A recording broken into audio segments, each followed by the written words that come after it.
வணக்கம். இன்னைக்கு இந்த வீடியோல பிகினர்ஸுக்கான ரொம்ப ரொம்ப சிம்பிளா ஒரு ஈஸியான நெக் மாடல் தான் பார்க்க போறோம்.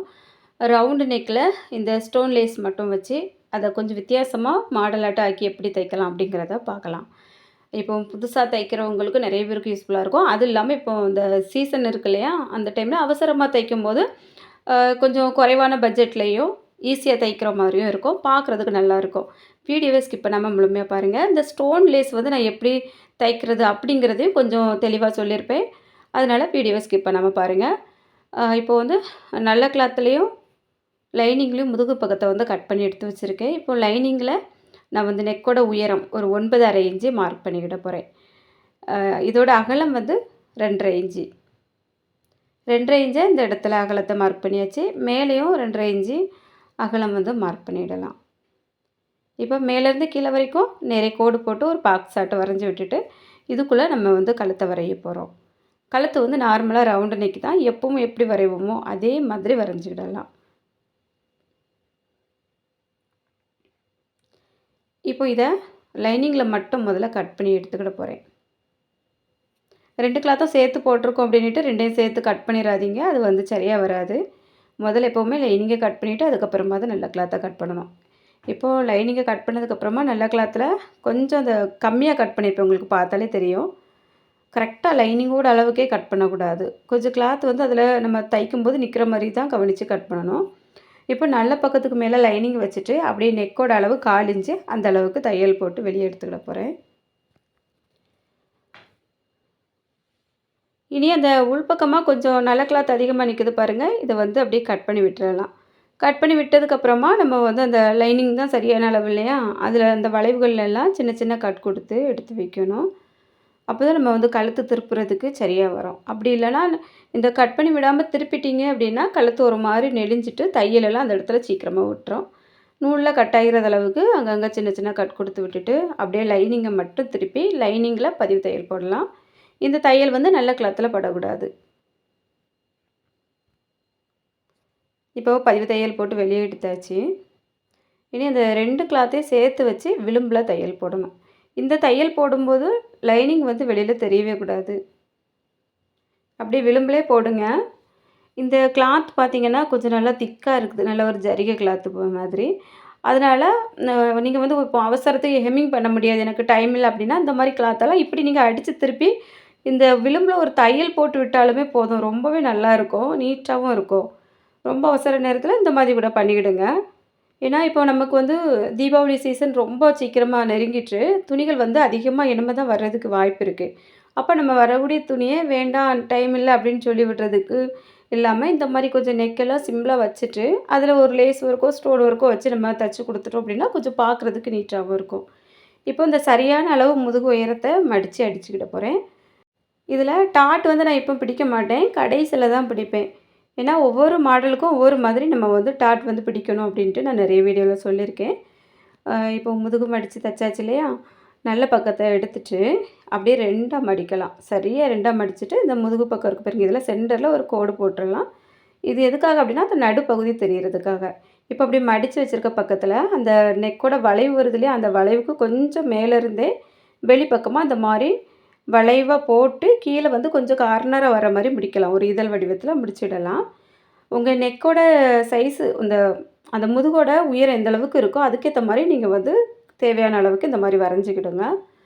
இப்போ இதை அப்படியே நல்ல பக்கத்தை மாற்றி மடிச்சுட்டு இந்த சென்டர் மட்டும் கரெக்டாக இருக்கிற மாதிரி வச்சிடலாம். வச்சுட்டு இது வந்து நம்ம நல்லா கையால் அழுத்தி தட்டி விட்டோம் அப்படின்னா ஒரு பக்கத்தில் போட்டிருக்க மார்க் வந்து இன்னொரு பக்கத்துக்கு வந்து அப்படியே அந்த அச்சு மாதிரி விழுந்துடும். அதுக்கப்புறமா நம்ம இதில் லேசாக தான் விழும். நம்ம இன்னுமே கொஞ்சம் தெளிவாக அதே இடத்துல வந்து மார்க் பண்ணிடலாம். இந்த மாதிரி பண்ணும்போது இந்த பக்கம் வந்திருக்க அளவு ஒரே மாதிரி அங்கே வரும். இது பின்பக்கம் மட்டும்தான் நான் இப்போ ரெடி பண்ணியிருக்கேன். முன்பக்கம் வந்து இந்த மாதிரி நெக்கை வந்து அடித்து திருப்பி பதிவு தையல் போட்டு எடுத்து வச்சுருக்கேன். இப்போ இந்த பிசுறு தெரியாமல் ஷோல்டரை ஜாயின் பண்ண போகிறேன். இங்கே பாருங்கள், நல்ல பக்கமும் நல்ல பக்கமும் வச்சுருக்கேன். இதில் அந்த லைனிங் இருக்கு இல்லையா? லைனிங்கை வந்து அப்படியே திருப்பி இந்த லைனிங் பக்கத்தில் இப்படி பிடிச்சிட்டு நம்ம சரியாக எடுத்து வைக்கணும். சுருக்கு எதுவும் இல்லாமல் அந்த கரெக்டாக எடுத்து வச்சுட்டு இப்போ இதில் இருந்து தையல் போடணும்.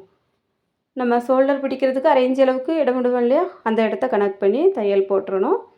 நீங்கள் வந்து உங்களுக்கு சரியாக வருதா இல்லையா அப்படின்ட்டு சந்தேகம் இருந்தது அப்படின்னா ஒரு தையல் மட்டும் போட்டுட்டு எடுத்து திருப்பி பார்த்துக்கிடுங்க. நீங்கள் அந்த லைனிங் அப்படி திருப்பி பார்த்தீங்க அப்படின்னா அதில் தையல் வந்து கரெக்டாக விழுந்திருக்கான்னு தெரியும். நான் வந்து 2 தையலும் போட்டுட்டேன். பாருங்கள் திருப்பி எடுத்ததுக்கப்புறமா எப்படி இருக்குன்னு ரொம்ப நீட்டாக வந்திருக்கு. எங்கேயுமே பாருங்கள் ஒரு இடத்துல கூட ஏற்றம் இறக்கம் எதுவுமே இல்லை. ரொம்ப கரெக்டாக வந்திருக்கு. இப்படி தைக்கும்போது இந்த இடங்கள்ல வந்து ஷோல்டர் வந்து நம்ம தனித்தனியாக தைச்சி ஜாயிண்ட் பண்ணுற மாதிரி தெரியாது. ஏன்னா இதுக்கு மேலே லேஸ் வந்து வச்சு தைச்சிட்டோம் அப்படின்னா கூட முன்பக்கம் பின்பக்கம் தனித்தனியாக வச்சு ஜாயின் பண்ணி நம்ம அந்த லேஸ் வைக்கும்போது அந்த இடத்துல ஓரளவுக்கு அட்ஜஸ்ட் பண்ணலாம். ஆனால் இந்த மாதிரி டிசைன் எல்லாம் வைக்கும்போது இந்த நெக்கு கண்டிப்பாக இந்த மாதிரி தைங்க. அப்போ தான் பார்க்குறதுக்கு ரொம்ப நீட்டாக இருக்கும். அது இல்லாமல் அந்த நெக்கில் வந்து ஷோல்டரில் வந்து பிசுறு தெரியாமையும் ரொம்ப நீட்டாக வரும். இப்போ அப்படியே அந்த லைனிங் பக்கத்தில் சுற்றி ஒரு ஜாயிண்ட் தையலும் போட்டுடலாம். ஜாயிண்ட் தையல் போட்டுட்டு அந்த லைனிங்குக்கு வெளிப்பக்கமாக நிற்கக்கூடிய அந்த கிளாத்தெல்லாம் கட் பண்ணிடுவோம். இது எப்போவுமே ரொம்ப ரொம்ப முக்கியம். ஏன்னா இந்த இடத்துல தான் நிறைய பேருக்கு நம்ம உடம்பெல்லாம் ஜாயின் பண்ணும்போது பிரச்சனை வர்றது. இப்போது இதே போல் இந்த பக்கத்துலேயும் இந்த ஷோல்டரை வந்து நான் ஜாயின் பண்ணிட போகிறேன். இந்த வீடியோ வந்து நம்ம சேனலில் இருக்குது. ரொம்ப நாளைக்கு முன்னாடியே போட்டிருக்கேன். 1 வருஷத்துக்கு முன்னாடியே போட்டிருப்பேன்னு நினைக்கிறேன். இந்த ஷோல்டர் வந்து பிசுறு தெரியாமல் ஜாயின் பண்ணுறது. நீங்கள் வந்து ப்ளேலிஸ்ட்டில் செக் பண்ணி பாருங்கள். பிகினர்ஸ் வீடியோஸ்லேயும் டிப்ஸ் வீடியோஸ்லேயும் இருக்கும். செக் பண்ணி பாருங்கள். கண்டிப்பாக உங்களுக்கு இதை விடையும் தெளிவாக அதில் தெரியறதுக்கு வாய்ப்பு இருக்குது. அதே போல் இந்த முன்கழுத்தையும் நல்லா சரியாக எடுத்து வச்சுட்டு விளிம்புலேயே அப்படியே தையல் போட்டு வெளியில் எடுங்க. நல்லாயிருக்கும். இதையும் அப்படியே சுற்றி தையல் போட்டு எக்ஸ்ட்ரா நிற்கிறதெல்லாம் கட் பண்ணி எடுத்துடலாம். இப்போ வந்து இந்த டபுள் ஸ்டோன் லேஸ் இருக்குல்லையா அதை எடுத்து வச்சுருக்கேன். அதை இந்த லெஃப்ட் சைடு ஷோல்டருக்கு கீழே இருந்து நான் வந்து அந்த கிளாத்து கொஞ்சம் விட்டுட்டு அதுக்கப்புறமா வெளிப்பக்கமாக தான் வச்சுருப்பேன். உங்களுக்கு பார்த்தாலே தெரியும். ரொம்ப விளிம்பில் வச்சோம் அப்படின்னா இது சரியாக அந்த பாயிண்டில் கரெக்டாக வந்த மாதிரியே இருக்காது. எப்படின்னாக்கி நம்ம துணி போட்டோம் அப்படின்னா அது வந்து அப்படி நெக்கெல்லாம் உள்ளே மடிகிற மாதிரி இருக்கும். அதனால எப்போவுமே இந்த ஸ்டோன்லேஸ் வைக்கும்போது கொஞ்சம் கிளாத்தை விட்டுட்டு அதுக்கு வெளியே வச்சோம் அப்படின்னா ரொம்ப நீட்டாக வரும். அதே மாதிரி இந்த ஸ்டோன் வந்து நம்ம தைச்ச ஆரம்பிக்கும்போது தையலோட பாயிண்ட்டை வந்து கொஞ்சம் கூடுதலாக எடுத்து வச்சுக்கிடுங்க. அது இல்லாமல் நம்ம இந்த தைச்சிட்டு இருக்கும்போது பின்னாடி அந்த வலது கையை வந்து பின்னாடி வச்சு லைட்டாக டைட்டாக பிடிச்சிக்கிடணும். அதே மாதிரி அந்த லேஸை வந்து லூஸ் விடக்கூடாது. கிளாத்து வந்து கொஞ்சம் நம்ம இழுத்து பிடிச்சிட்டு லேஸையுமே லைட்டாக இழுத்து பிடிச்சிட்டு வந்து தைக்கணும். லூஸ் விட்டிங்க அப்படின்னா டக்குனு ஊசியில் மாட்டி ஊசி உடையும். அது இல்லாமல் இந்த நூல் வந்து ஒரு சில இடங்களில் இந்த மாதிரி வரும்போது கட் ஆகிரும். அப்போ வந்து அந்த இடத்த நீங்கள் எடுத்துகிட்டு மறுபடியும் ஊசியில் நூல் கோர்த்துட்டு எந்த இடத்துல கட் ஆச்சோ அதுக்கு ஒரு 2-3 ஸ்டெப்புக்கு முன்னாடி இருந்தே நல்லா லாக் தையல் போட்டு ஆரம்பித்து கொண்டுட்டு வாங்க. முடிக்கும் போதும் நல்லா லாக் போட்டு முடிச்சிருங்க. எங்கேயாவது கட்டான நூல் ஏதாவது வெளியில் நிற்குது அப்படின்னா அதை நீட்டாக கட் பண்ணி விட்டுருங்க. அப்போ தான் பார்க்குறதுக்கு நல்லாயிருக்கும். இப்போது அந்த ரவுண்டு நெக்கில் மட்டும் லேஸ் வச்சு முன்பக்கத்துக்கும் சேர்த்து நம்ம தைச்சிட்டோம். இனி வந்து இந்த 2வது ஒரு மார்க் பண்ணியிருந்தோம் இல்லையா அந்த இடத்துல தைக்கலாம். இப்போ இந்த லேஸ் வந்து நான் கொஞ்சம் கட் பண்ணி எடுக்கிறேன் பாருங்கள். இந்த லேஸ் வந்து அப்படியே டபுளாக தெரியும் போது நம்ம அந்த இடத்துல வைக்கும்போது அந்த இடத்துல கரெக்டாக அந்த சேஃப் வந்து வராது. அதனால் நான் அந்த உள்பக்கமாக வரக்கூடிய இடத்துல ஒரே ஒரு ஸ்டோனை மட்டும் நான் கட் பண்ணி எடுத்திருக்கேன். 2ஆட்டு இருக்குல்ல, ஒன்றே ஒன்று மட்டும் கட் பண்ணி எடுத்திருக்கேன். கட் பண்ணி எடுத்துகிட்டு அது அந்த இடத்துல ஒட்டி வர மாதிரி வச்சுருக்கேன். அப்போ இது கொஞ்சம் கிராஸாக வந்த மாதிரி வரும். இது வந்து தைச்சதுக்கப்புறம் தனியாக நின்ன மாதிரி இருக்காது. அதோடயே சேர்ந்து வந்த மாதிரி இருக்கும். பார்க்குறதுக்கு நல்லாயிருக்கும். நீங்கள் இது வரைக்கும் இந்த மாதிரி ட்ரை பண்ணலை அப்படின்னா கொஞ்சம் இதே போல் தைச்சி பாருங்கள். தைச்சிட்டு எப்படி இருந்து அப்படிங்கிறதையும் கமெண்டில் சொல்லுங்கள். ஒருவேளை நீங்கள் எந்த விளிம்புலையாவது சரியாக தையல் போடலை, அது வந்து கொஞ்சம் எலும்புற மாதிரி நிற்குது அப்படின்னா ஊசியில் நூல் போட்டு அந்த இடத்த ஒவ்வொரு தையல் போட்டு லாக் பண்ணிடுங்க. ஏன்னா அந்த அங்கங்கே எலும்பிட்டு நின்றுது அப்படின்னா அது வந்து சரியாக வராது. பார்க்குறதுக்கு நீட்டாக இருக்காது. நம்மளோட எவ்வளோ கஷ்டப்பட்டு நம்ம தைச்சி கொடுத்தாலும் அந்த இடத்துல நீட்டாக இல்லை அப்படின்னு யாராவது சொல்லிட்டாங்கன்னா நம்மளுக்கு கொஞ்சம் மனசு கஷ்டமாக இருக்கும் இல்லையா? அதனால் இந்த சின்ன சின்ன பாயிண்ட் எல்லாம் கொஞ்சம் கவனிச்சுக்கிடுங்க. இப்போ இந்த இடத்துலையும் அந்த வளைவுலேயே அப்படியே கொண்டுட்டு வந்து கரெக்டாக கார்னரில் முடிச்சிருக்கேன். முடிச்சுட்டு இன்னொரு துண்டு லேஸை எடுத்து வச்சு அந்த கார்னர் எப்படி வருது அப்படிங்கிறத பார்த்து அட்ஜஸ்ட் பண்ணி அதுக்கேற்ற மாதிரி ஆரம்பித்து நல்லா அந்த இடத்துலலாம் லாக் தையல் போட்டு கொண்டுட்டு வந்து மறுபடியும் முடிக்கும் போதும் நமக்கு எந்த இடத்துல ஸ்டோன் தேவை இருக்கோ அது வரைக்கும் கரெக்டாக பார்த்து கட் பண்ணிவிட்டு அதே போல் ஒரே ஒரு ஸ்டோன் மட்டும் கட் பண்ணி எடுத்தேன் இல்லையா, அதே மாதிரி இதுலேயும் கட் பண்ணி எடுத்துட்டு அப்படியே வந்து நல்லா லாக் தையல் போட்டு வெளியே எடுத்து முடிச்சுட வேண்டியது தான். ரொம்ப ஈஸியான வேலை தான். கொஞ்சம் கவனித்து செய்கிற மாதிரி இருக்கும். இப்போ ரவுண்டு நெக்கு போதும், எனக்கு வேறு எதுவுமே வேண்டாம், லேஸ் வேண்டாம், கலர் எதுவுமே மாற்றி தைக்க வேண்டாம் அப்படிங்கிறவங்களுக்கு இந்த மாதிரி அவசர நேரத்தில் கொஞ்சம் பார்க்குறதுக்கு லுக்காக இருக்கும். தைச்சி கொடுத்து பாருங்கள். இப்போ அந்த டபுள் ஸ்டோன் லேஸ்லேயே நான் ஒரு 5 பீஸ் வந்து கட் பண்ணியிருக்கேன். இந்த மாதிரி கட் பண்ணோன்னா அப்படியே சதுர பீஸாகவே வந்துடும். இதை வந்து கரெக்டாக சென்டரில் ஒன்று வச்சுருக்கேன். ஊசியில் நூல் போட்டுட்டு நம்ம வந்து அடியிலேருந்து ஆரம்பித்து இது வந்து 4 கார்னர் இருக்கு இல்லையா, இது எல்லாமே அப்படி கொஞ்சம் லாக் பண்ணி தையல் போடணும். இந்த மாதிரி நம்ம லாக் பண்ணி தையல் போட்டுட்டு அடியில் கொண்டு வந்து நல்லா ஒரு முடிச்சு தையல் போடணும். மறுபடியும் ஒரு 1/4 இன்ச்சு விட்டு அந்த 4 பக்கமும் ஒவ்வொன்றா வச்சு நம்ம தைக்க ஆரம்பிச்சிடலாம். இது கொஞ்சம் பார்க்குறதுக்கு நல்லாயிருக்கும். உங்களுக்கு எந்த மாதிரி தோணுதோ அதுக்கேற்ற மாதிரி கொஞ்சம் சுற்றி வச்சு தைங்க, நல்லாயிருக்கும். இந்த இடத்துல அந்த கேப் தெரிஞ்சது அப்படின்னா ரொம்ப நல்லா இருக்காது. அதனால் நான் இந்த மாதிரி வச்சு தையல் போட்டிருக்கேன். கொஞ்சம் பெரிய சைஸ் பேட்ச் ஒர்க் இருந்தாலும் இந்த இடத்துல வச்சு இதை தச்சுக்கிடுங்க.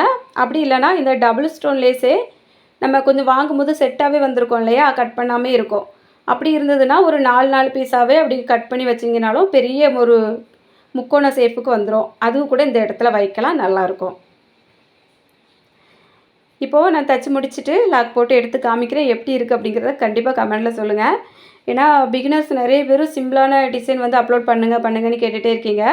தொடர்ந்து ஒரு 4 நாளாக வீடியோஸ் அப்லோட் பண்ண முடியல. பக்கத்தில் வந்து ஒரு கோயில் கூட ஒரே பாட்டு சவுண்டு அதிகமாக இருந்தது, அதனால தான். இனி வந்து தொடர்ந்து வீடியோஸ் வந்து அப்லோட் பண்ணுறேன்.